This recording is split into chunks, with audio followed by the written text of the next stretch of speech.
साहिवाल में 6 मई 2024 को एक अफसोसनाक वाक़या देखने में आया जब गवर्नमेंट हाई स्कूल की 15 साला तलबा नताशा अगवा और हमले की कोशिश का निशाना बनी।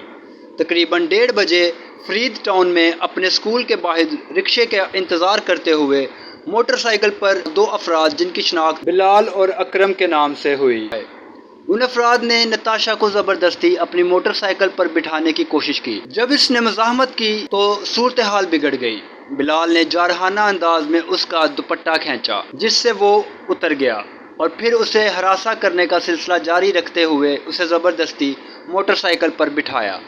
जदोजहद के दौरान नताशा को बिलाल ने तेज़ धार चीज़ से वार किया जिसके नतीजे में उसके दाएं कान, बाजू और कमर पर चोटें आईं। मदद के लिए इसकी पुकार ने राहगीरों की तवज्जो हासिल की जिनमें जीवन मसीह और शफीक मसीह शामिल थे, जिन्होंने मुदाखलत की। हमलावर मौका से फरार हो गए लेकिन बिलाल नताशा के पीछे उसके घर गया जहां उसने मज़ीद जाहरियत की कोशिश की। इसके अहले खाना और पड़ोसियों की बरवक्त मुदाखलत ने इसे भागने पर मजबूर कर दिया। इसके बाद अकरम ने अबूरी ज़मानत हासिल कर ली।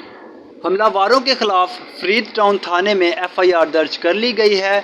इसके बाद की पेशरफ्त में बिलाल ने नताशा के ख़ानदान को फंसाने की बज़ाहिर कोशिश में खुद को ज़ख्मी कर दिया।